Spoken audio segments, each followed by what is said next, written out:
이 천하에 빌어먹을 놈아. 당장 그 더러운 손 치우지 못하겠느냐. 평생 십전 한 푼을 아끼려 썩은 배추 쪼가리를 주워 먹던 나. 매정옥이 비명 같은 고함을 내질렀습니다. 장터 한복판에서 비열한 장군 만드기 놈이 어린 송이의 머리채를 휘잡고 몽둥이질을 무자비하게 해대고 있었기 때문입니다. 아이의 앙상한 등줄기 위로 붉은 핏물이 배어나오는 것을 본 순간 내 안에 무언가가 미친 듯이 뒤틀려 버렸습니다. 나는 평생을 굶주리며 모은 목숨 줄인 백냥 전대를 만득의 탐욕스러운 상판대기에 그대로 내던졌습니다. 그 아이, 내가 백냥 주고 사겠다. 당장 계약서를 내놓고 꺼져라. 기와집 한 채를 사고도 남을 거금을 길바닥에 뿌린 나를 보며 사람들은 미친 노파라며 손가락질을 해댔습니다. 하지만 바닥에 고꾸라진 송이의 슬픈 눈망울이 30년 전 내다 버린 내 딸의 눈과 겹쳐 보여 참을 수 없었습니다. 이것은 자비가 아니라 내 평생을 건 가장 위험하고도 파격적인 도박의 시작이었습니다. 야담 책방의 이야기가 계속될 수 있도록 구독과 좋아요로 응원의 마음을 보내주세요. 그럼 본격적으로 이야기 시작해보겠습니다. 만득의 탐욕스러운 소나귀에서 송이를 낚아채듯 끌어당겼습니다. 아이의 손목은 앙상한 나뭇가지처럼 말라있어 내 거친 손길에도 금방이라도 부러질 것만 같아 가슴이 철렁했습니다. 가자, 이놈아. 이제 너는 내 물건이다. 나는 아이를 뒤에 세우고 뻣뻣하게 고개를 치켜든 채 장터를 가로질러 걸었습니다. 사람들은 여전히 내 등 뒤에서 노망이 났느니, 돈이 썩어 문드러졌느니 하며 수군거리는 소리를 멈추지 않았습니다. 하지만 내 귀에는 그저 팔이 위민거리는 소리보다 못하게 들렸습니다. 오직 내 뒤에서 절뚝거리며 따라오는 아이의 가쁜 숨소리만이 이 적막하고 차가운 세상 속에서 유일하게 살아있는 소리처럼 느껴졌지요. 집으로 돌아오는 길에 만난 방첨지는 얄미운 쥐새끼처럼 앞을 가로막았습니다. 허허, 매정옥 할멈.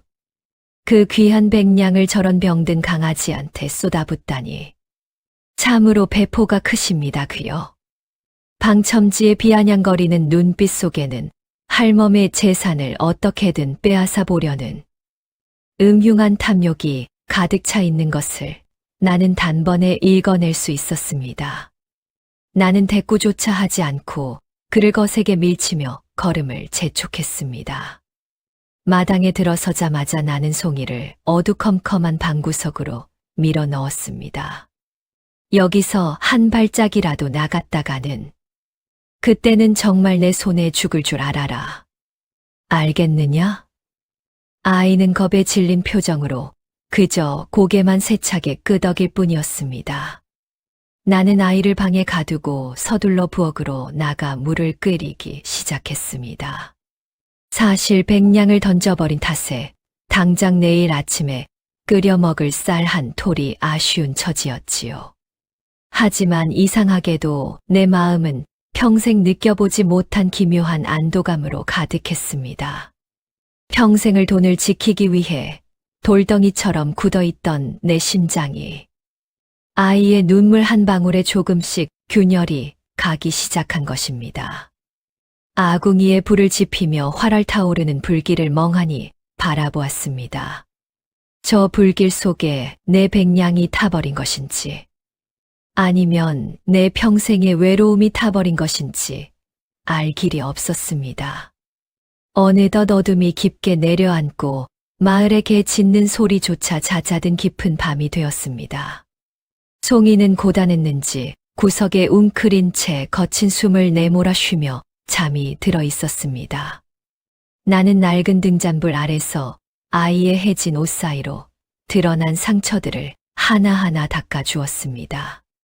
그런데 그때 아이의 가슴팍 안쪽에서 낡고 때 묻은 비단 주머니 하나가 툭 떨어져 나왔습니다.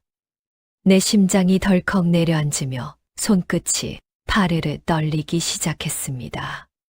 그 주머니 속에는 내가 30년 동안 단 한순간도 잊지 못했던 묵직한 무언가가 들어있을 것만 같은 강렬하고도 불길한 예감이 스쳐 지나갔습니다. 방바닥에 떨어진 낡은 비단 주머니를 내려다보는 내 심장은 마치 거대한 바위가 머리 위로 떨어지는 것처럼 거세게 요동쳤습니다. 내 손은 나무십처럼 파르르 떨리고 있었고 식은 땀이 등줄기를 타고 차갑게 흘러내렸습니다. 나는 떨리는 손을 뻗어 조심스럽게 그 주머니에 매듭을 풀었습니다. 그 안에서 나타난 것은 세월의 때가 묻어 빛이 바랜. 그러나 내 눈에는 그 어떤 보석보다 선명하게 빛나는 은비녀 한 짝이었습니다. 그것을 본 순간 내 머릿속은 하얗게 타버리고 말았습니다. 이 비녀는 30년 전 찢어지게 가난했던 그 시절에 내 딸 채윤이를 남의 집종으로 보내며 눈물로 나눠 가졌던 바로 그 물건이었기 때문입니다. 나는 숨이 막혀 꺽꺽거리며 가슴을 쥐어 뜯었습니다. 100냥을 주고 사온 이 병든 아이가 어째서 내 딸의 분신인 이 비녀를 품고 있단 말입니까? 잠결에 내 신음 소리를 들었는지 송이가 눈을 뜨고 나를 바라보았습니다. 아이는 겁에 질린 표정으로 구석으로 몸을 더 깊숙이 밀어 넣었습니다. 나는 아이의 멱살을 거칠게 움켜잡고 비명을 지르듯 물었습니다. 말해라.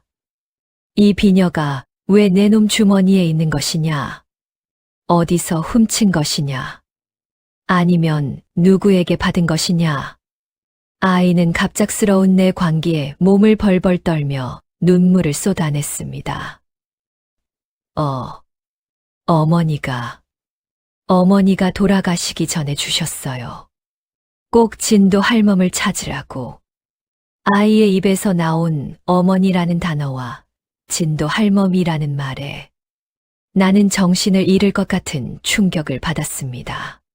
진도 할멈은 30년 전 내가 살던 고향에서 불리던 이름이었으니까요.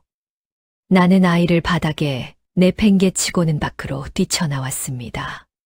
찬바람이 뺨을 때렸지만 내 속은 용광로처럼 뜨겁게 타올랐습니다. 설마 내 딸 채윤이가 죽었다는 말인가? 그리고 이 아이는 내 딸이 남긴 유일한 핏줄이란 말인가? 나는 어둠 속에서 하늘을 우러러보며 소리 없는 절규를 내뱉었습니다. 이것이 하늘이 내게 내린 마지막 자비인지 아니면 평생 돈만 밝히고 산 나를 향한 지독한 형벌인지 알 수 없었습니다. 하지만 나는 이 내 마음을 독하게 고쳐먹었습니다. 만약 이 아이가 진짜 내 손주라면 나는 이 아이를 살리기 위해서라면 악귀가 되어도 좋다고 생각했습니다. 방으로 다시 들어간 나는 덜덜 떠는 아이에게 억지로 죽을 떠먹였습니다. 먹어라. 죽으려거든 내 집 밖에서 죽어라. 내 집 안에서 송장 치우는 일은 사양할 테니. 내 입에서는 여전히 모진 말들이 튀어나왔지만 죽그릇을 든 내 손가락 마디마디는 멈추지 않는 경련으로 떨리고 있었습니다. 밤은 깊어 사방이 고요한데 내 가슴 속에는 그칠 줄 모르는 천둥 번개가 사정없이 몰아치고 있었습니다. 은비녀를 품에 넣고 방구석에서 덜덜 떨고 있는 송이를 가만히 응시하고 있자니 내 삶을 송두리째 집어삼켰던 30년 전에 그 피눈물 나던 날이 자꾸만 환영처럼 눈앞을 가렸습니다. 어린 딸 자식을 남의 집종으로 팔아넘기며 모질게 등을 돌려야 했던 어미의 그 천인공노할 죄가 이제야 나를 찾아와 목줄기를 죄는 것 같아 숨구멍이 막히고 가슴팍이 터져나갈 것만 같았습니다. 나는 떨리는 손으로 아이의 머리칼을 쓸어 넘겨주려다. 내 손에 묻은 이 더러운 돈 냄새가 아이에게 뵐까봐 서둘러 손을 거두어드렸습니다. 평생을 돈밖에 모르고 살았던 이 노파의 심장에 어째서 이런 지독한 그리움과 회한이 다시금 싹을 틔우는 것인지 나조차도 이해할 수가 없었지요. 그런데 갑자기 정막을 깨고 마당 쪽에서 누군가의 거칠고 육중한 발소리가 들려왔습니다. 낙엽이 바스라지는 소리와 함께 전해지는 그 불길한 진동에 나는 얼른 은비녀를 품속 깊숙한 곳으로 감췄습니다. 혹여라도 이 아이의 정체가 탈로 날까봐 내 심장이 밖으로 튀어나올 듯이 쿵쾅거리기 시작했습니다. 매정옥 할멈, 어이, 잠깐 나와 보시게나. 내 할멈에게 아주 기니 줄 것이 있어 얘까지 왔으니. 담벼락 너머로 들려오는 그 걸걸하고 비열한 목소리는 분명 낮에 장터에서 만났던 장꾼 만드기 놈이었습니다. 나는 머리칼이 쭈뼛서는 소름을 느끼며 문가에 놓인 녹슨 낫을 움켜쥐고 문을 벌컥 열어젖혔습니다. 달빛 아래 서 있는 만득은 술기운에 벌건 얼굴을 하고는 입가에 기괴하고도 비열한 웃음을 흘리며 마당 한복판에 대자로 서 있었습니다. 이 짐승보다 못한 놈이 어디라고 발을 들이는 것이냐? 당장 꺼지지 못할까? 내 놈이 내 집 마당에 흙을 더럽히는 꼴을 더는 못 보겠으니 당장 물러가거라. 내 서슬퍼런 호통에도 놈은 아랑곳하지 않고 흐느적거리며 내 코앞까지 다가왔습니다. 놈의 몸에서는 시큼한 술 냄새와 역겨운 담배 냄새가 섞여 나와 내 코끝을 찔렀습니다. 허허, 할멈도 참 성미 급하시긴. 100냥이나 되는 거금을 하루아침에 날려버리고 밤잠이 제대로 오시겠어. 사실 내가 곰곰이 생각해보니 말이야. 그 아이 송이 말이야. 할멈이 생각하는 것보다 훨씬 더 비싸고 귀한 몸이더라고. 놈의 입에서 나온 그 비릿하고 음흉한 말에 내 심장이 바닥 아래로 툭 떨어지는 기분이었습니다. 나는 놈의 얼굴을 뚫어지게 노려보며 과거의 악연을 떠올렸습니다. 만득의 아비는 과거 우리 집안을 역모라는 거지 굴레 씌워 내 남편을 차가운 옥사에서 죽게 만든 환가 놈의 자식이었습니다. 그 원수의 자식이 이제는 내 딸의 핏줄인 손주까지 볼모로 잡아 나를 농락하려 들다니. 하늘이 무너져도 이보다 더 억울한 일은 없을 것이었습니다. 나는 낫을 쥔 손가락 마디마디가 하얗게 질릴 정도로 힘을 주며 놈의 목덜미를 노려보았습니다. 내 놈 아비가 내 집안을 도륙내고 내 서방을 죽음으로 몰아넣은 것도 모자라. 이제는 그 남은 찌꺼기 핏줄까지 건드리려 드는 것이냐. 내 서슬퍼런 외침에 만득의 눈에 순간적으로 당혹감과 살기가 교차하며 스쳐 지나갔습니다. 하지만 이내 놈은 품속에서 서늘한 칼날을 뽑아들며 본색을 여과 없이 드러냈습니다. 죽은 영감탱이 원수를 갚겠다니. 이 노파가 이제 정말로 노망이 난 모양이구먼. 내 오늘 여기서 할멈의 목을 따고 남은 재산을 다 챙겨가도 아무도 모를 터이니 순순히 남은 은괴들을 내놓지 않으면 저 안에 꼬맹이 목부터 비틀어 버릴 테니 그리 알아라. 빵 안에서는 공포에 질린 송이가 내는 아주 작은 흐느낌 소리가 문틈을 타고 흘러나왔습니다. 그 소리를 듣는 순간 내 눈앞이 붉게 물들며 정신이 아득해졌습니다.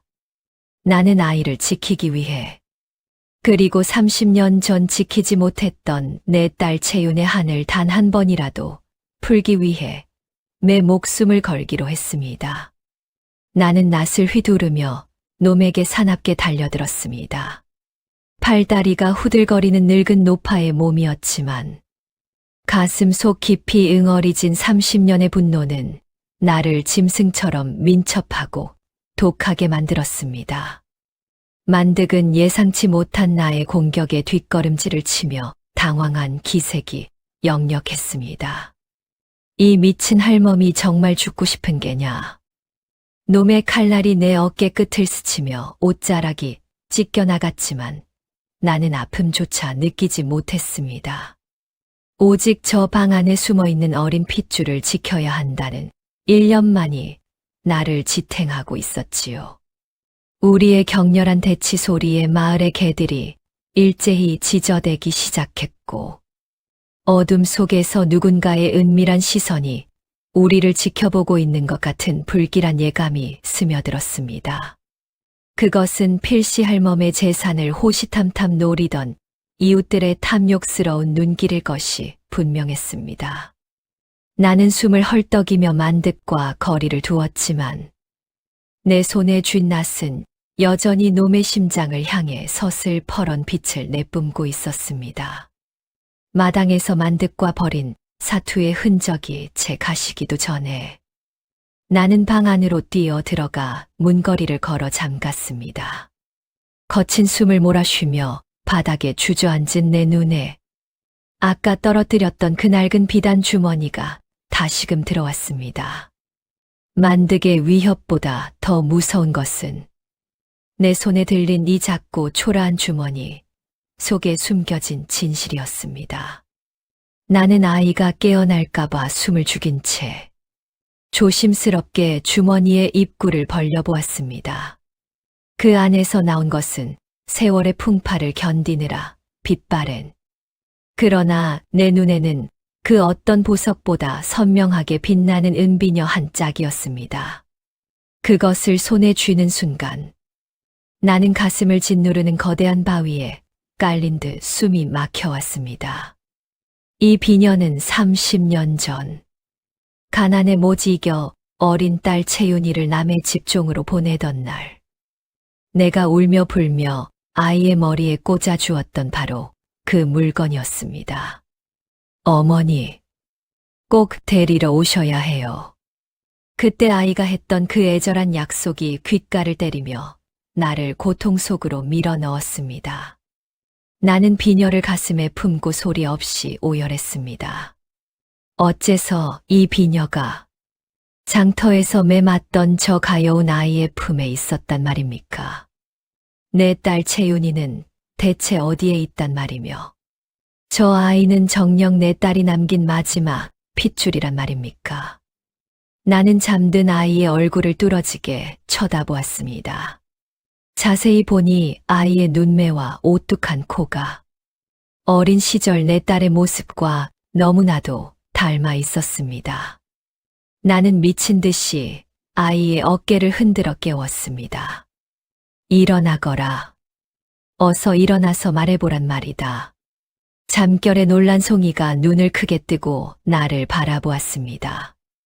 아이의 눈에는 공포와 당혹감이 가득 차 있었습니다. 이 비녀, 이게 왜 내 놈에게 있는 것이냐? 누가 준 것이냐? 말해라.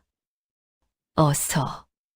내 광기 어린 물음에 아이는 몸을 바들바들 떨며 눈물을 쏟아냈습니다. 어머니가 돌아가시기 전에 주셨어요. 아이의 입에서 나온 그 한마디가 내 심장을 갈기갈기 찢어 발겼습니다. 뭐라? 내 어미가 돌아가셨다고? 아이는 고개를 끄덕이며 말을 이었습니다. 병이 깊어. 더는 버틸 수 없다고 하셨어요. 그러면서 이 비녀를 주시며 꼭 진도 할멈을 찾아가라고. 그분이 내 할머님이라고 하셨어요. 진도 할멈. 30년 전 내가 고향에서 불리던 그 이름을 아이가 입에 담는 순간 나는 그대로 바닥에 무너져 내리고 말았습니다. 내 딸 채윤이가 죽었다는 소식은 내 영혼을 송두리째 앗아갔습니다. 나는 아이를 끌어안고 짐승처럼 울부짖었습니다. 백냥에 사온 저 아이가 내 손주였다니. 하늘은 어찌 이리도 잔인하게 나를 시험하신단 말입니까? 돈을 아끼느라 딸을 버렸던 애미에게 이제는 그 딸의 죽음을 안겨주며 죄를 묻고 계신 것이었습니다. 나는 아이의 얼굴에 묻은 흙먼지를 닦아주며 다짐했습니다. 내 딸은 지키지 못했지만 이 아이만큼은 내 목숨을 다해서라도 지켜내겠노라고. 비록 내가 가진 것이 이 낡은 집과 원수들의 표적뿐이라 해도 나는 이제 더는 매정한 옥덩어리가 아니었습니다. 나는 손주의 손을 꼭 잡으며 차갑게 식어가는 밤 공기를 느꼈습니다. 하지만 내 가슴 속에는 그 어느 때보다 뜨거운 불길이 치솟고 있었지요. 이것은 복수의 불길이자 어미로서 다하지 못한 사랑의 불꽃이었습니다. 밤새 딸의 죽음과 손주의 생존이라는 거대한 파도에 휩쓸려 넋을 잃고 있었건만 세상은 나를 가만히 내버려 둘 생각이 조금도 없는 모양이었습니다. 이른 새벽부터 대문 밖이 요란한 발소리와 사람들의 웅성거림으로 가득 찼습니다. 나는 불길한 예감에 송이를 이불 속에 깊숙이 밀어넣고 밖으로 나갔습니다. 대문을 열자마자 보이는 것은 횃불을 든 마을 장정들과 그 앞에 거만하게 서 있는 방첨지, 그리고 고선달이었습니다. 매정옥 할멈, 자네가 기어이 사고를 쳤구먼. 장터에서 사온 그놈이 내 집안의 대물림 은비녀를 훔쳐갔다는 신고가 들어왔네. 고선달의 입에서 나온 그 황당하고도 무서운 말에 내 눈앞이 아찔해졌습니다. 은비녀라니. 내가 방금 확인한 그 딸아이의 유품을 두고 저들이 도둑질이라 몰아세우는 것이었습니다. 나는 뻔뻔한 고선달의 면상을 보며 사정없이 소리를 질렀습니다.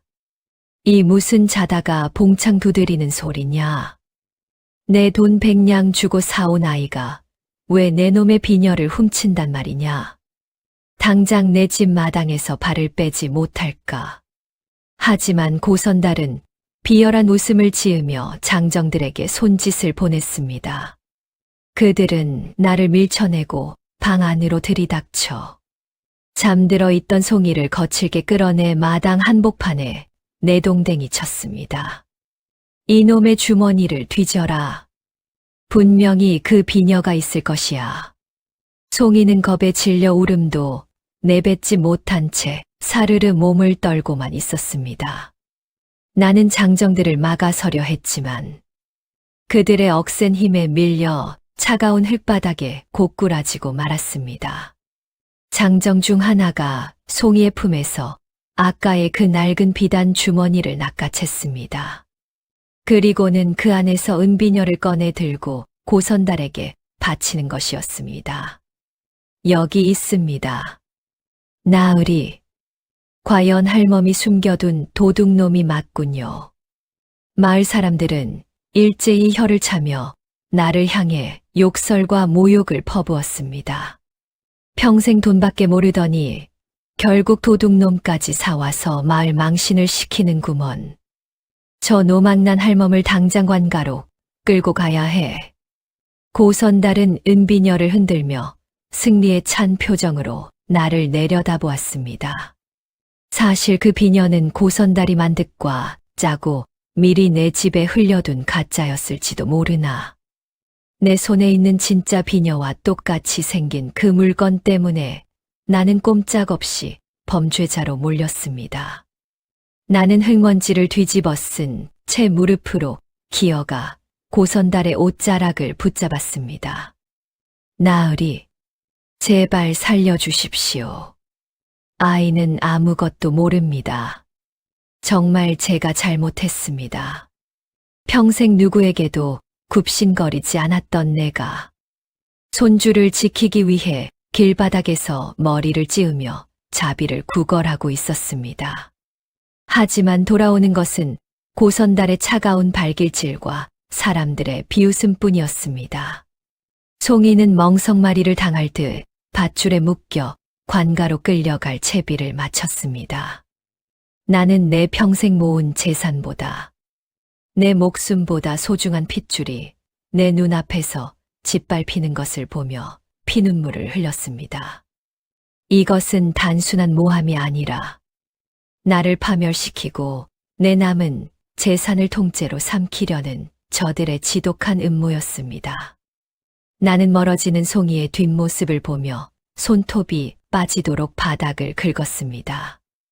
비록 지금은 굴욕의 구렁텅이에 빠졌을지언정 나는 반드시 내 손주를 찾아오겠노라고 하늘에 대고 맹세하고 또 맹세했습니다. 나는 피가 끓는 듯한 분노와 절망감에 휩싸여 멀어져 가는 송이의 뒷모습을 하염없이 바라보았습니다. 내 손주는 죄 없이 도둑으로 몰려 관가로 끌려가는 신세가 되었고 나는 차가운 흙바닥에 버려진 채 그저 무력하게 울부짖을 수밖에 없었습니다. 평생 돈만을 믿고 살았던 매정한 옥덩어리였건만 이제 돈도 자존심도 아무것도 남아있지 않은 빈 껍데기가 된 기분이었습니다. 하지만 나는 이대로 포기할 수 없었습니다. 내 딸 채윤이를 지켜주지 못했던 그 쓰라린 후회를 내 손주 송이에게까지 되풀이할 수는 없었으니까요. 나는 온몸에 힘을 주어 간신히 몸을 일으켰습니다. 멍투성이의 얼굴에는 뜨거운 눈물이 강물처럼 흘러내렸지만 내 눈빛은 그 어느 때보다 단호하고 독하게 타올랐습니다. 마치 불 속에서 다시 태어난 악귀처럼 말입니다. 나는 비틀거리는 몸을 이끌고 관가로 향했습니다. 관아의 높은 담벼락은 마치 거대한 산처럼 나를 압도하는 듯 했습니다. 그 안에는 저 고선달 같은 탐관오리들이 득실거릴 것이 분명했습니다. 대문 앞에 다다르자 무장한 포졸들이 내 앞을 가로막았습니다. 이 놓친 내가 어디라고 감히 관가에 함부로 발을 들이려 하는가? 당장 물러서지 못할까? 포졸들은 나를 밀쳐내려 했지만 나는 바닥에 무릎을 꿇고 애원하기 시작했습니다. 나으리, 제발 제 이야기를 들어주십시오. 제 손주가 억울한 누명을 쓰고 끌려왔습니다. 하지만 그들의 귀에는 내 애원이 들리지 않는 듯 했습니다. 오히려 몇몇은 낄낄거리며 나를 비웃기까지 했습니다. 저 할멈이 드디어 미쳐서 정신이 나갔구먼. 도둑놈을 손주라 부르다니. 기가 막힐 노릇이로세. 나는 이를 악물고 눈물을 삼켰습니다. 평생 남에게 고개를 숙여본 적 없는 나. 매정옥 할멈이 이대로 무릎 꿇고 죽을 수는 없었습니다. 나는 흙바닥에 이마를 찧어가며 큰 소리로 울부짖었습니다. 나으리, 제발 송이를 살려주십시오. 그 아이는 죄가 없습니다. 비녀를 훔친 것은 제가 꾸민 일입니다. 내 입에서 터져 나온 거짓말은 내 심장을 송곳으로 찌르는 것처럼 아팠습니다. 내 평생의 자존심을 짓밟는 치욕스러운 고백이었지만 나는 오직 송이를 살려야 한다는 일념으로 그 말을 내뱉었습니다. 잠시 후 관아의 문이 열리고 고선달이 거만한 자세로 걸어 나왔습니다. 그는 나를 내려다보며 승리에 찬 비열한 미소를 지었습니다. 허허, 매정옥 할멈, 결국은 모든 것을 자백하는구려. 자네가 그 아이에게 도둑질을 시켰다는 말이지. 나는 고개를 깊이 숙인 채 대답했습니다. 예. 나으리, 모든 것이 이 늙은이의 죄입니다. 송이는 아무것도 모릅니다. 그러니 부디 그 아이만은 용서해 주십시오. 내 목소리는 떨렸지만 눈빛만큼은 흔들리지 않았습니다. 고선달은 회심의 미소를 지으며 포졸들에게 명했습니다.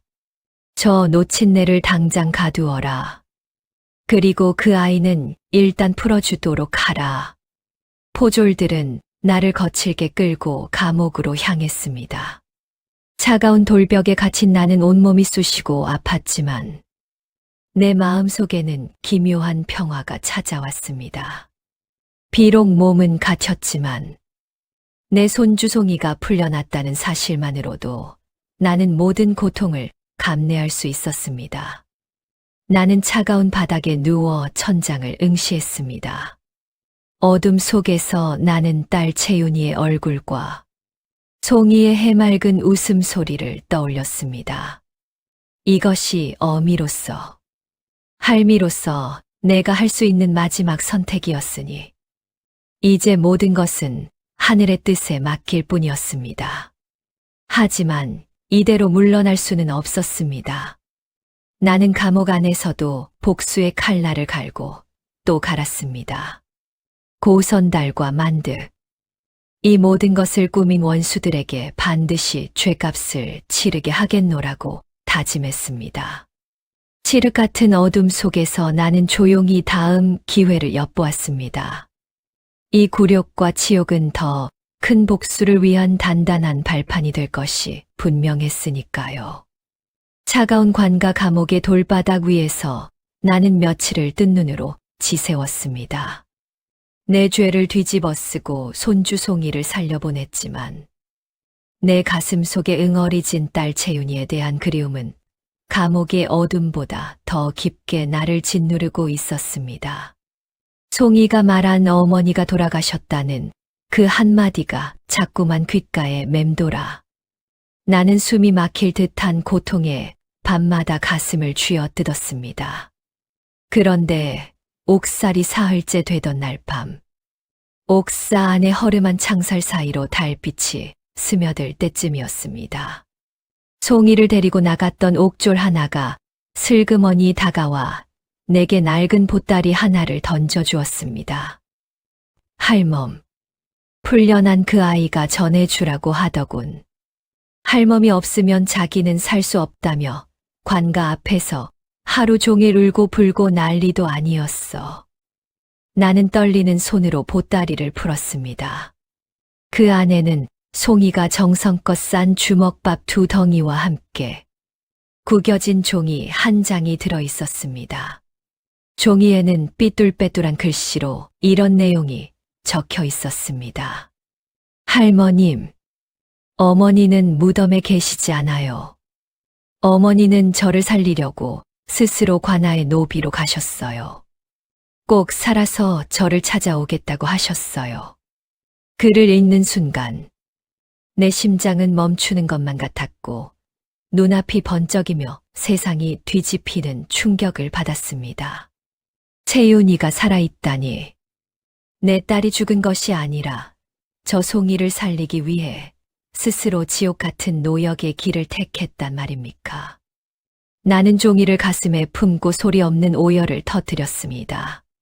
죽었다는 말은 송이가 아이를 보호하기 위해 어른들에게 들은 거짓이었거나 혹은 아이가 험한 세상에서 살아남기 위해 꾸며낸 슬픈 방패였을지도 모릅니다.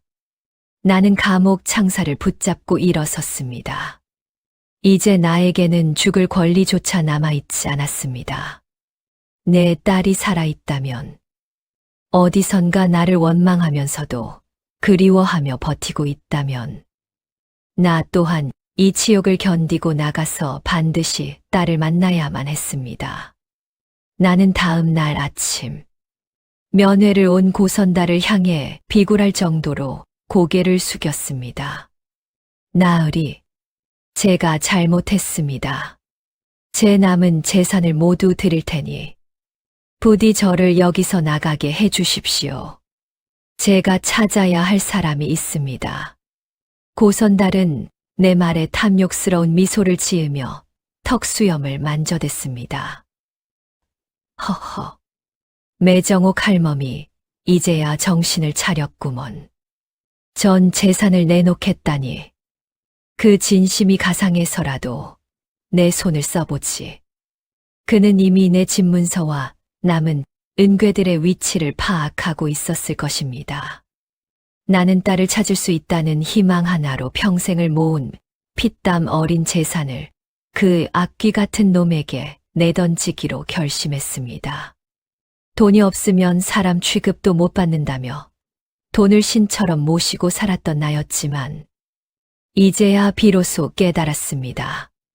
돈은 사람을 살리는 데 써야 비로소 가치가 있다는 것을 말입니다. 나는 관가를 나서는 발걸음에 힘을 주었습니다. 비록 이제 빈털터리가 되었고 마을 사람들의 비웃음을 사겠지만 내 가슴 속에는 그 무엇보다 무거운 희망이라는 보찜이 들려 있었습니다. 나는 송이가 기다리고 있을 낡은 집을 향해 달리기 시작했습니다. 어둠이 가시고 새벽이 밝아오는 길목에서 나는 저 멀리 지평선을 바라보며 딸의 이름을 나직이 불렀습니다. 채윤아, 어미가 간다. 내가 죽기 전에는 반드시 너를 다시 안아주마. 관가 문을 나서는 내 등 뒤로 고선달의 기분 나쁜 웃음소리가 뱀처럼 감겨왔습니다. 평생을 굶주리며 모았던 집문서와 은괴들을 모두 넘겨주고 얻은 자유였지만 내 발걸음은 솜털보다 가벼웠고 가슴은 딸을 만날 수 있다는 희망으로 터질 듯했습니다. 나는 길을 서둘러 마을 어귀의 낡은 집으로 향했습니다. 송이가 그곳에서 배고픔을 견디며 나를 기다리고 있을 것이라 믿어 의심치 않았지요. 하지만 집에 도착한 나를 맞이한 것은 반가운 손주의 목소리가 아니었습니다. 대문은 부서져 바닥에 나뒹굴고 있었고 방 안은 누군가 뒤진 듯 가재도구들이 어지럽게 널브러져 있었습니다. 송이야, 송이야, 어디 있느냐? 내 비명 같은 외침에도 돌아오는 것은 서늘한 바람 소리뿐이었습니다. 나는 미친 사람처럼 마당을 헤매다 담벼락 구석에서 낯익은 비단 자락을 발견했습니다. 그것은 고선달이 입고 있던 화려한 남색 비단 두루마기의 조각이었습니다. 순간 머릿속이 번개라도 맞은 듯 아찔해졌습니다. 그 악귀 같은 놈은 내 재산을 모두 빼앗고도 모자라 나를 압박할 마지막 볼모로 내 손주 송이까지 가로채 간 것이었습니다. 나는 그 자리에 주저앉아 흙바닥을 주먹으로 내리쳤습니다. 탐욕에 눈먼 자들은 은혜를 원수로 갚는 법이라지만 어찌 이토록 잔인하게 늙은 노파의 마지막 희망까지 짓밟을 수 있단 말입니까? 그때 어둠 속에서 만드기 놈이 비릿한 웃음을 지으며 나타났습니다. 허허, 할멈, 집을 참 예쁘게도 치워놓으셨구먼.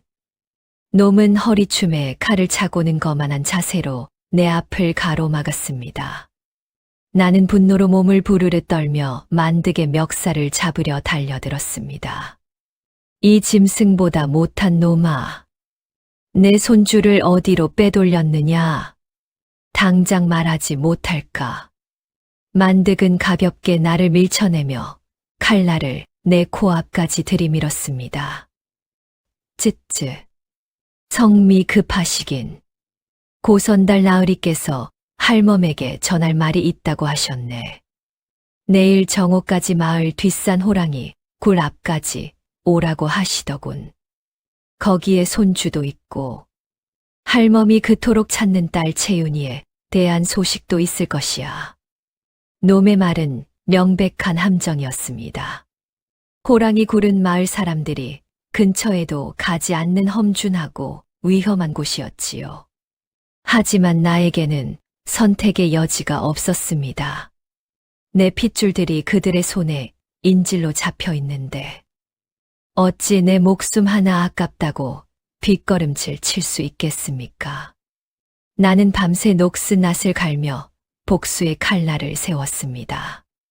이제 나에게 남은 것은 돈도 아니고 명예도 아니었습니다. 오직 내 가족을 되찾겠다는 도끼와 악인들을 지옥으로 끌고 가겠다는 처절한 증오뿐이었습니다. 나는 새벽이 밝아오자마자 산을 향해 걷기 시작했습니다. 다리는 후들거리고 숨은 턱 끝까지 차올랐지만 내 눈빛은 굶주린 늑대처럼 번뜩이고 있었습니다. 안개가 자욱하게 내려앉은 뒷산의 호랑이 굴입구는 마치 거대한 악귀가 입을 벌리고 나를 삼키려 기다리는 것만 같았습니다. 축축한 흙냄새와 이끼 낀 바위들이 뿜어내는 서늘한 기운이 내 뼛속까지 파고들었지만 내 가슴 속에서 타오르는 분노의 불꽃은 결코 꺼지지 않았습니다. 나는 한 손에는 날카롭게 간 녹슨 낫을 쥐고 다른 한 손으로는 바위벽을 짚으며 천천히 동굴 속으로 발을 내디뎠습니다. 동굴 안쪽에서 들려오는 희미한 물방울 소리가 내 심장 박동 소리처럼 크게 울려 퍼졌지요. 매정옥 칼몸. 생각보다 발걸음이 빠르구먼. 제 발로 무덤을 찾아오다니 참으로 가상하네. 동굴 깊숙한 곳. 횃불이 일렁이는 넓은 공터의 고선달이 거만한 자세로 앉아 있었습니다. 그의 옆에는 입에 재갈이 물린 채 밧줄에 묶인 송이가 눈물이 그렁그렁한 눈으로 나를 바라보고 있었지요. 송이의 곁에는 칼을 뽑아든 만드기 놈이 비열한 웃음을 지으며 서 있었습니다. 나는 송이를 본 순간 가슴이 찢어지는 것 같았지만 오히려 목소리를 낮고 차갑게 깔았습니다. 고선달. 내 놈이 내 재산은 물론이고 내 마지막 남은 목숨까지 탐내는 것이냐? 당장 그 아이를 풀어주어라. 내 목숨을 줄 테니 저 어린 핏줄은 건드리지 마라. 고선달은 턱수염을 매만지며 자리에서 일어났습니다. 허허. 재물도 잃고 정신도 잃은 줄 알았더니 의리는 살아있구먼. 하지만 할멈, 비녀 한 짝만으로는 부족해. 채윤이가 숨겨둔 진짜 가문의 보물이 어디 있는지 말해야 할 것이야. 보물이라니. 내 딸이 숨긴 것이 보물이었단 말입니까? 나는 그제야 알게 되었습니다. 저들이 내 딸을 쫓고 나를 괴롭힌 이유가 단순한 탐욕을 넘어선 무언가였다는 사실을 말입니다. 그 순간 나는 망설임 없이 낫을 휘두르며 만득을 향해 돌진했습니다. 이 악귀 같은 놈들아, 보물 같은 건 없다. 오직 너희를 지옥으로 보낼 원한만이 있을 뿐이다. 늙은 몸이었지만 그 순간만큼은 젊은 장정보다 더 빠르고 매서웠습니다. 만득은 당황하여 칼을 휘둘렀으나 나는 바닥을 굴러 놈의 다리 사이로 파고들며 나 끝으로 놈의 허벅지를 깊숙이 찔렀습니다. 악! 만득의 비명과 함께 동굴 안에 핏방울이 튀었습니다. 고선달은 겁에 질려 뒤로 물러났고 나는 그 틈을 타 송이의 밧줄을 끊기 위해 달려들었습니다. 하지만 굴 안쪽 어둠 속에서 또 다른 장정들이 몽둥이를 들고 쏟아져 나왔습니다. 내 몸은 이미 만신창이가 되어가고 있었으나 송이의 겁에 질린 눈망울을 본 순간 다시금 초인적인 힘이 솟구쳤습니다. 송이야, 눈 감아라. 할미가 다 해결해주마. 나는 어깨에 매질을 당하면서도 낫을 놓지 않았습니다. 피가 눈을 가려 앞이 보이지 않았지만 오직 저 핏줄만은 살려야 한다는 집념 하나로 허공을 향해 낫을 휘둘렀습니다. 동굴 안은 아수라장이 되었고 나는 서서히 의식이 흐려지는 것을 느꼈습니다. 그때였습니다. 동굴 입구 쪽에서 수십 명의 발소리와 함께 횃불이 쏟아져 들어온 것은 정신을 잃기 직전 동굴 입구를 가득 메운 횃불과 사람들의 함성 소리는 환청이 아니었습니다. 내 재산을 탐내던 마을 사람들 중 몇몇이 고선달의 독단적인 횡포에 불만을 품고 몰래 나를 뒤따라왔던 것입니다. 그들은 고선달과 만득의 악행을 목격하고는 관가에 알리는 대신 직접 몽둥이를 들고 뛰어들었지요. 나는 피투성이가 된 몸으로 바닥을 기어 송이에게 다가갔습니다. 송이야, 내 새끼야.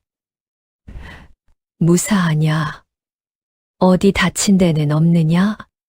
제가를 풀어주자마자 송이는 내 품으로 달려들어 목 놓아 울었습니다.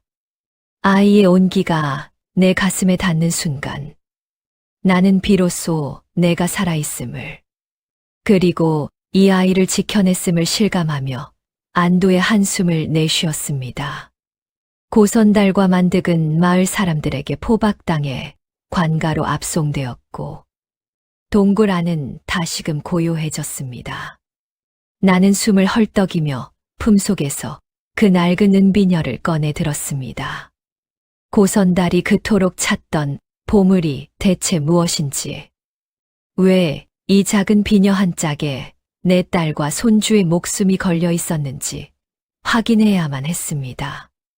등잔불 대신 마을 사람들이 남기고 간 횃불 조각을 가까이 가져갔습니다. 비녀는 오랜 세월 손때가 타서 거무스름하게 변해 있었지만 머리 부분의 정교한 연꽃 문양만은 여전히 고결한 빛을 내뿜고 있었습니다. 나는 옷소매로 비녀를 정성스럽게 닦아내기 시작했습니다. 피와 흙먼지가 씻겨 나가고 비녀 본연의 은빛이 드러나기 시작할 무렵, 내 눈은 비녀 기둥 안쪽에 새겨진 미세한 흠집을 발견했습니다. 그것은 단순한 상처가 아니었습니다.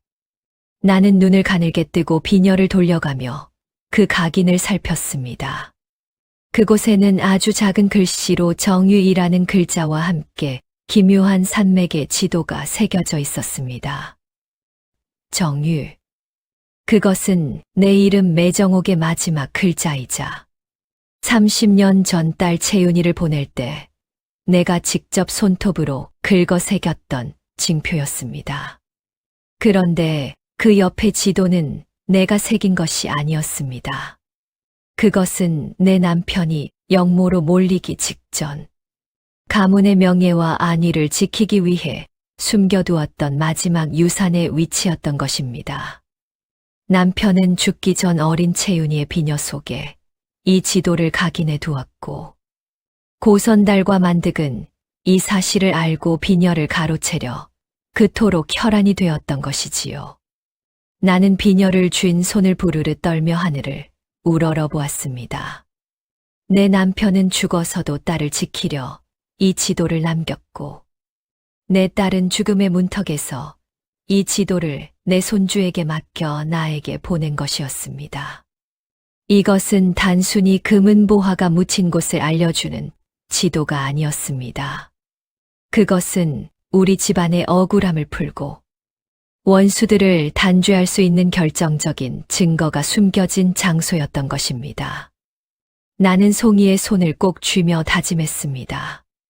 비록 전 재산을 잃고 빈털터리가 되었지만 내 손에는 이제 세상을 뒤엎을 진실의 열쇠가 들려 있었습니다. 나는 비녀를 다시 비단 주머니에 넣어 송이의 목에 걸어 주었습니다. 송이야. 할미가 약속하마. 내 어미의 한과 내 아비의 억울함을 반드시 이 할미가 씻어주마. 우리는 새벽 이슬을 맞으며 산을 내려왔습니다. 내딛는 발걸음마다 서린 고통은 이제 복수의 의지로 변해 나를 지탱하고 있었습니다.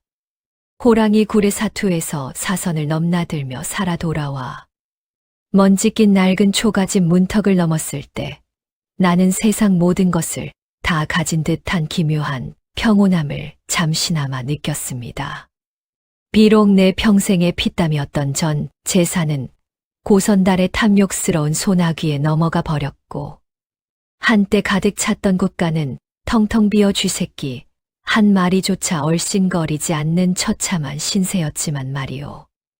그래도 내 옆에서 쌕쌕거리며 곤히 잠든 저 어린 송이의 숨소리만큼은 그 어떤 번쩍이는 금은보화보다도 달콤하고 묵직하게 내 가슴을 채워주었습니다. 평생을 돈을 지키기 위해 마음의 문을 닫고 돌덩이처럼 굳어있던 내 심장이 저 아이의 고른 숨결 하나에 속절없이 녹아내리는 것을 느끼며 나는 등잔불 아래서 조용히 미소 지었습니다. 하지만 이 낡은 초가집 밖의 세상은 여전히 우리를 향해 시퍼런 칼날을 갈고 있었습니다. 마을의 인심이라는 것은 아침 안개보다도 가벼웠고 한 번 엎질러진 악의적인 소문은 썩은 물처럼 빠르게 온 동네를 적시고 말았습니다. 내가 장터에 나갈 때마다 사람들의 시선은 얼음장보다 차갑고 날카로워 내 낡은 저고리 사이로 스며들어 살갗을 베어내는 듯한 고통을 안겨주었습니다. 어이, 매정옥 할멈. 저 아이가 정말 죽은 채윤이 자식이 맞긴 한 건가? 글쎄 말이야. 평생 돈만 밝히며 남의 피눈물을 쏙 빼던 저 놓친 내가 갑자기 저런 병든 애를 데려다 손주라고 우기는 꼴이 영 수상쩍지 않아. 나는 남루한 한복 소매를 여미며 송이의 작은 손을 더욱 꽉 쥐고는 비웃음 섞인 손가락질과 조롱 사이를 당당하게 가로질러 걸어갔습니다. 저들은 내 딸 채윤이가 겪었을 고통은 안중에도 없었고 그저 몰락한 내 집안의 마지막 남은 자존심을 짓밟으며 쾌감을 느끼는 듯했습니다. 심지어 고선달의 하수인 노릇을 하던 이들은 내가 가진 비녀 속에 보물이 있다는 소문을 퍼뜨려 송이를 돈을 노리고 할멈을 속이는 가짜 손주라고 낙인 찍어 버렸습니다. 내 눈앞을 가로막는 수많은 의심의 눈초리보다 나를 더 미치게 만든 것은 아무 죄 없는 어린 송이가 겪어야 하는 가혹한 현실의 무게였습니다. 어느 날 저녁, 송이는 마을 아이들에게 가짜라는 놀림을 당하고 옷이 갈기갈기 찢긴 채 흙투성이가 되어 돌아왔습니다. 아이의 뺨에는 손톱에 핥힌 선명한 핏자국이 남겨져 있었고 내 품에 안기자마자 참았던 서러운 울음을 터뜨리는 것이었습니다. 할머니, 아이들이 저보고 가짜라고 해요. 할머니 돈을 뺏으려고 온 나쁜 도둑놈이라고 소리 질러요. 아이의 젖은 목소리에 내 심장은 날카로운 정으로 난도질당하는 기분이었습니다. 나는 아이의 상처난 얼굴을 거친 손으로 닦아주며 이를 악물고 결심했습니다. 더는 이곳에 머물며 저들의 입술에서 나오는 도끼에 내 손주를 병들게 할 수 없었습니다. 비록 이제 내게 남은 것은 아무것도 없지만 비녀 속 지도가 가리키는 그곳으로 떠나 반드시 우리 가문의 진실과 명예를 되찾겠노라고 말입니다. 나는 남은 쌀 몇 줌과 낡은 낫 한 자루를 챙겨 보따리를 쌌습니다. 세상 천지에 이제 믿을 것은 오직 내 곁에 있는 이 작은 아이와 내 품 속에서 차갑게 빛나는 은비녀 하나뿐이었습니다. 우리가 집을 나서던 새벽, 마을 사람들은 여전히 담벼락 너머로 우리를 감시하며 혀를 찼지만 나는 그들을 향해 보란 듯이 고개를 꼿꼿이 세우고 무거운 걸음을 옮겼습니다. 두고 보아라. 내가 다시 돌아올 때는 너희의 그 가벼운 주둥이를 모두 닿게 할 것이니. 내 매서운 눈빛에 사람들은 움찔하며 뒤로 물러났으나 내 눈앞에는 더 험난한 고갯길과 보이지 않는 적들이 기다리고 있음을 직감했습니다. 송이의 작은 손을 잡은 내 손바닥에는 멈추지 않는 경련이 일었지만 나는 멈추지 않고 어둠을 뚫고 길을 나섰습니다. 이 아이가 가짜가 아니라는 것을 증명하는 유일한 길은 이제 목숨을 건 여정의 끝에서 기다리고 있을 그 진실의 장소뿐이었으니까요. 을을 떠나 험준한 산맥을 넘은 지사흘째 되던 날, 우리는 비녀 속 지도가 가리키는 깊은 계곡 끝에 깎아지른 듯한 절벽 아래에 도착했습니다. 송이의 작은 발은 이미 물집이 터져 피가 배어 나오고 있었고 내 늙은 다리 또한 천근만근 무거워한 걸음을 떼는 것조차 비명이 나올 지경이었지요. 하지만 눈앞에 펼쳐진 거대한 폭포 뒤편에 숨겨진 동굴 입구를 본 순간 내 몸의 모든 고통은 씻은 듯이 사라지고 심장이 터질 듯이 뛰기 시작했습니다. 송이야, 거의 다 왔다. 이곳이 바로 내 외조부께서 목숨을 걸고 지키려 했던 우리 집안의 마지막 성지란다. 나는 송이를 등에 업고 미끄러운 바위 틈을 기어올라 폭포의 거센 물줄기를 뚫고 안으로 들어갔습니다. 동굴 안은 밖의 소란스러운 물소리와는 대조적으로 기묘할 정도로 정적만이 감돌고 있었지요. 나는 품속에서 그 은비녀를 꺼내어 마지막 비밀의 열쇠로 사용했습니다. 동굴 안쪽. 이끼 낀 석벽 중앙에는 작은 구멍 하나가 뚫려 있었는데 나는 떨리는 손으로 은비녀를 그곳에 깊숙이 밀어 넣었습니다. 비녀가 끝까지 들어가는 순간 철컥거리는 육중한 기계음과 함께 거대한 바위 문이 천천히 옆으로 밀려나기 시작했습니다. 그 안에서 쏟아져 나오는 것은 눈부신 금은 보화가 아니었습니다.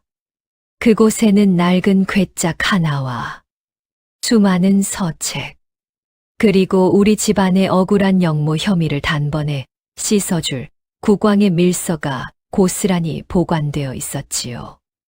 나는 무릎을 꿇고 그 밀서를 펼쳐 들었습니다.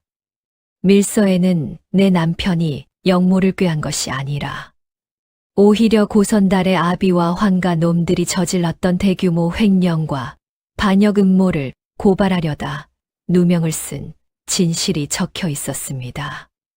내 딸 채윤이가 왜 그토록 이 비녀를 목숨 걸고 지키려 했는지, 왜 죽음 앞에서도 송이에게 진도 할멈을 찾으라 했는지 이제야 모든 퍼즐이 맞춰졌습니다.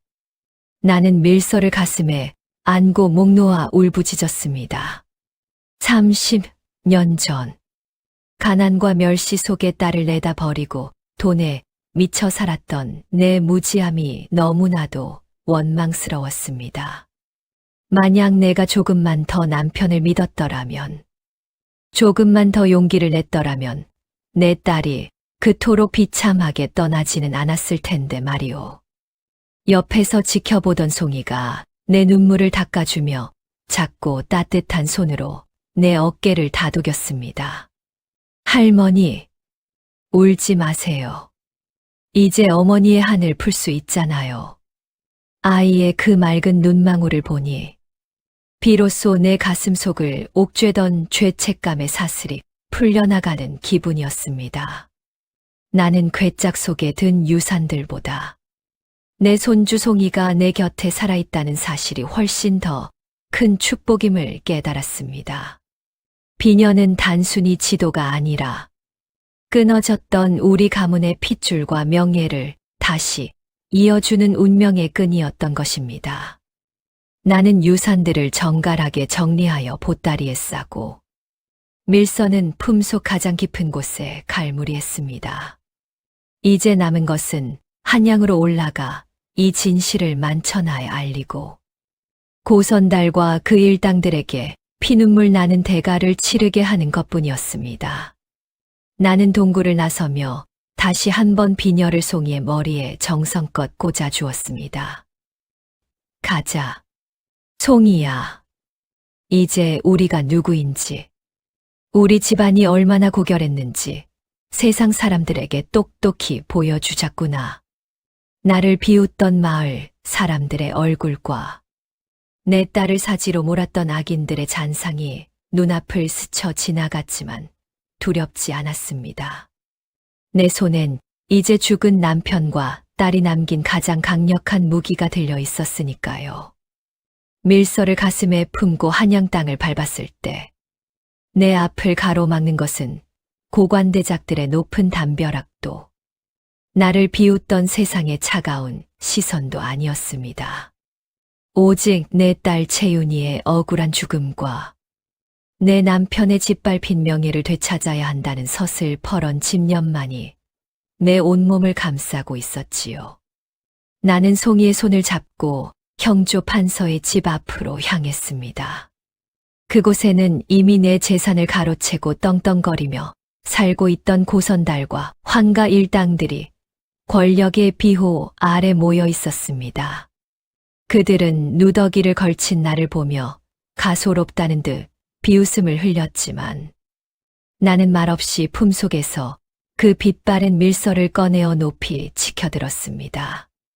이것이 바로 너희들의 죄악을 낱낱이 기록한 국왕 전하의 밀서다. 30년 전 내 서방을 역모로 몰아 죽이고 내 딸을 사지로 몰아넣은 그 추악한 진실이 여기 담겨 있단 말이다. 내 사자후 같은 외침에 고선달의 얼굴은 순식간에 흙빛으로 변했고 환가놈은 다리를 후들거리며 뒷걸음질을 쳤습니다. 그들은 사람들을 동원해 나를 막으려 했지만 진실의 무게는 그 어떤 칼날보다 무거웠고 정의의 불길은 그 어떤 방패보다 뜨거웠습니다. 밀서의 내용이 세상에 공개되자 그동안 그들의 횡포에 숨죽여 살던 이들이 하나둘씩 목소리를 높이기 시작했습니다. 결국 고선달과 그 일당들은 포졸들에 의해 개끌리듯 끌려가며 피눈물을 흘렸고 나는 그들이 무너지는 모습을 보며 백냥으로 산 내 한을 비로소 씻어낼 수 있었습니다. 복수는 달콤하기보다 오히려 쓰디쓴 소금물 같았습니다. 원수들을 단죄했지만 내 딸 채윤이는 돌아오지 않았고 내 젊은 날의 고통 또한 사라지지 않았으니까요.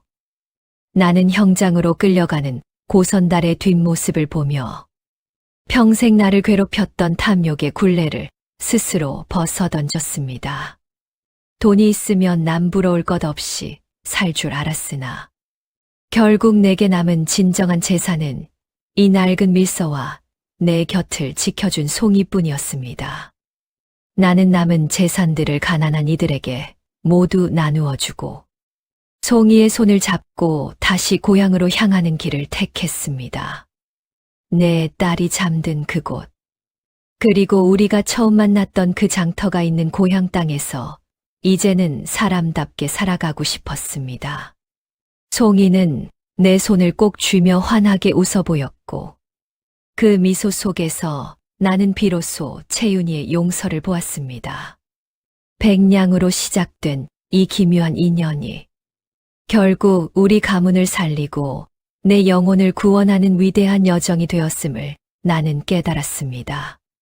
이제 더는 매정한 옥덩어리가 아닌 가슴 속에 따뜻한 온기를 품은 평범한 할머니로 살아가겠노라고 다짐하며 나는 석양을 향해 걸음을 옮겼습니다. 한양의 화려한 보상과 가문의 복원을 뒤로하고 다시 돌아온 고향 마을은 여전히 흙먼지 날리고 비릿한 사람 냄새가 진동하는 예전 모습 그대로였습니다.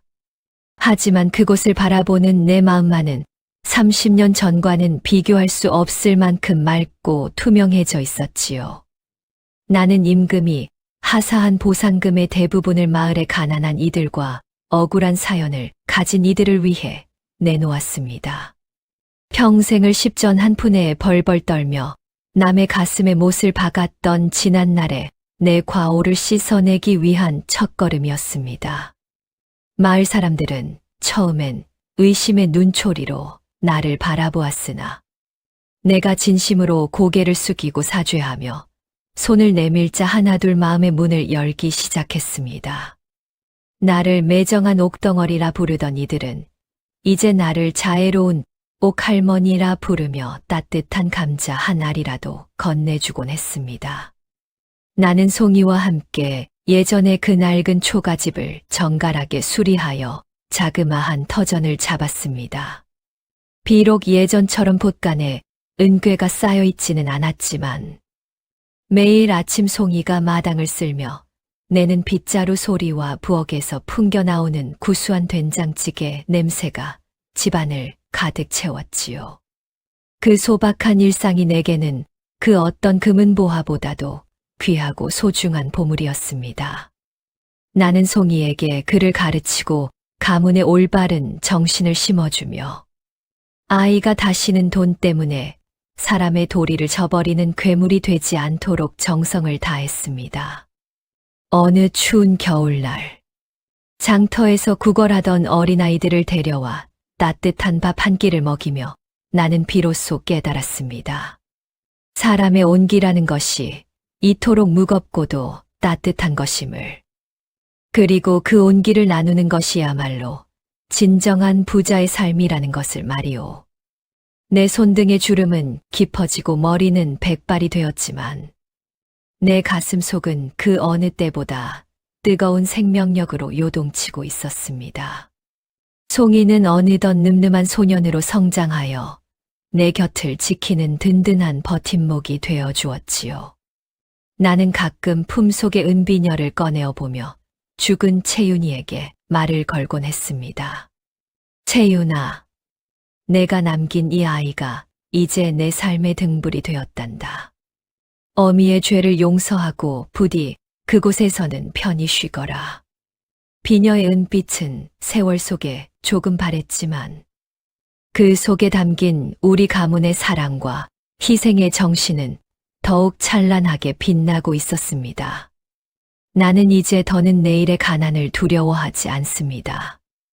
내 곁에는 나를 믿어주는 손주가 있고 나를 반겨주는 이웃들이 있으며 무엇보다 내 영혼이 비로소 평안을 찾았기 때문입니다. 돈은 있다가도 없는 것이나 사람과 사람 사이에 맺어진 진실한 인연은 영원히 사라지지 않는 법임을 나는 송이의 손을 잡으며 다시 한번 마음속에 새겼습니다. 석양이 내리는 고향 들녘을 바라보며 나는 내 생에 가장 행복한 미소를 지어 보였습니다. 세월은 흐르는 강물과 같아서 멈추는 법이 없고 내 머리 위에는 어느덧 겨울산의 눈처럼 하얀 백발이 내려앉았습니다. 한때 매정한 옥덩어리라 불리며 돈의 무게에 짓눌려 살던 매정옥의 서슬퍼런 젊은 날도 이제는 아슬아한 안개 너머의 전설처럼 아득하기만 합니다. 나는 오늘도 우리 집 앞마당을 지키는 커다란 느티나무 아래 앉아 저 멀리 지평선 너머로 저물어가는 붉은 노을을 가만히 응시하고 있습니다. 내 옆에는 어느덧 늠름한 청년으로 자라나 듬직한 어깨를 가진 송이가 내가 가르친 대로 올곧은 선비의 풍모를 풍기며 책을 읽고 있습니다. 아이가 책장을 넘기는 소리가 내게는 그 어떤 명창의 가락보다 감미롭게 들려와 나는 절로 지그시 눈을 감고 그 소리에 귀를 기울이곤 합니다. 백냥이라는 돈의 가치로 시작되었던 우리의 기이하고도 처절했던 인연이 결국 내 메말랐던 영혼의 단비를 내리고 우리 가문에 끊어졌던 숨통을 다시 틔워주었음을 나는 이제야 온전히 깨닫습니다. 내 가슴 한가운데에는 여전히 그 낡은 은비녀 한 짝이 소중히 간직되어 있습니다.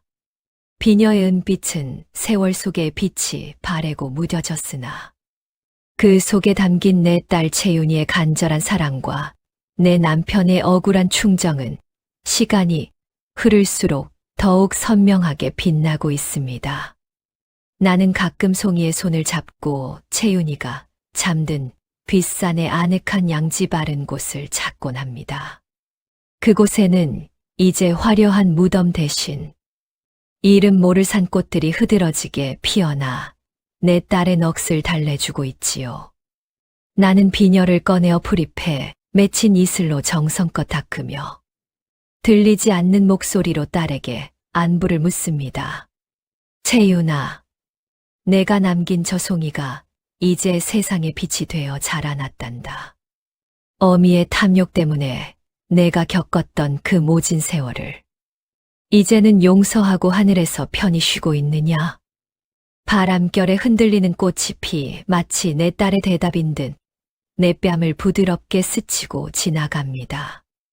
나는 이제 돈이라는 굴레에서 완전히 벗어나 사람이 사람으로 대접받고 사랑이 사랑으로 결실을 맺는 진정한 부자의 삶이 무엇인지 알게 되었습니다. 나를 비웃던 마을 사람들은 이제 내 집 앞을 지날 때마다 고개를 숙여 예를 표하고 내게 따뜻한 말 한마디를 건네며 진심 어린 우정을 나눕니다. 돈으로 산 것은 금방 사라지지만 진심으로 얻은 마음은 죽음조차 갈라놓을 수 없음을 나는 이 긴 여정 끝에 배웠습니다. 내 생의 마지막 장이 이제 머지않았음을 나는 직감하고 있습니다. 하지만 내 마음에는 한 점의 두려움이나 미련도 남아있지 않습니다. 내 딸의 한을 풀었고 내 손주를 번듯한 사람으로 키워냈으며 무엇보다 나 자신을 용서하고 사랑하는 법을 배웠기 때문입니다. 나는 송이의 손을 꼭 쥐며 나직한 목소리로 마지막 유언과도 같은 가르침을 전합니다. 송이야, 살아가다 보면 돈이 너를 유혹하고 권력이 너를 흔들 때가 있을 것이다. 그럴 때마다 내 머리에 꽂힌 이 은비녀를 생각하거라. 이것은 단순한 장신구가 아니라 내 어미의 희생과 이 할미의 회개가 담긴 우리 가문의 심장이다. 송이는 눈시울을 붉히며 내 손등에 자신의 얼굴을 대고 나직이 대답합니다. 할머니, 잊지 않겠습니다. 할머니가 가르쳐 주신 그 따뜻한 온기를 평생 가슴에 품고 살겠습니다. 나는 비로소 안도의 미소를 지으며 무거운 눈꺼풀을 천천히 내립니다. 내 영혼은 이제 저 노을을 따라 자유롭게 날아올라 그리운 남편과 사랑하는 딸이 기다리는 그곳으로 향할 준비를 마쳤습니다. 백냥으로 시작된 이 기나긴 야담은 여기서 막을 내리지만 우리가 나눈 사랑과 용서의 이야기는 이 땅의 수많은 이들에게 따뜻한 위로가 되어 영원히 기억될 것입니다. 돈보다 귀한 것은 오직 사람의 진심뿐임을, 그리고 그 진심이 기적을 만든다는 사실을 잊지 마시길 바랍니다. 나레이션 잔잔하고 감동적인 대금 선율이 흐르며 분위기가 고조된다. 여러분, 지독한 구두쇠 매정옥 할멈과 어린 송이의 긴 이야기를 오늘 여기까지 들려드렸습니다. 돈이 전부인 줄 알았던 한 노파의 영혼이 어떻게 사랑으로 치유되고 구원받았는지, 여러분의 가슴에는 어떤 울림으로 남으셨는지 궁금합니다. 진정한 부귀영화는 곳간의 재물이 아니라 내 곁에 있는 사람의 체온에서 시작된다는 것을 우리는 이 이야기를 통해 다시 한번 깨닫게 됩니다. 오늘 이야기가 여러분의 고단한 삶의 작은 위로와 감동이 되었기를 진심으로 바랍니다. 옛날 야담의 이야기가 계속될 수 있도록 구독과 좋아요로 응원의 마음을 보태주세요. 여러분의 따뜻한 댓글 한 줄이 야담 책방을 지탱하는 큰 힘이 됩니다. 오늘 이 이야기에 대해 어떤 생각이 드셨나요? 혹시 여러분의 가슴 속에도 평생 지키고 싶은 은비녀 같은 존재가 있으신가요? 여러분의 소중한 사연을 댓글로 들려주시면 감사하겠습니다. 끝까지 경청해 주셔서 고맙습니다. 오늘 준비한 이야기는 여기까지입니다. 평생을 돈만 쫓던 노파가 마지막에 손에 쥔 것은 금은보화가 아닌 사람의 온기였습니다. 여러분의 곁에는 지금 그 무엇보다 소중한 누군가가 함께하고 계신가요? 이 이야기가 가슴에 작은 울림을 주었다면 구독과 좋아요로 따뜻한 마음을 나누어 주세요. 여러분의 응원이 다음 이야기를 이어갈 큰 힘이 됩니다. 오늘도 평안한 밤 되시길 바랍니다. 고맙습니다.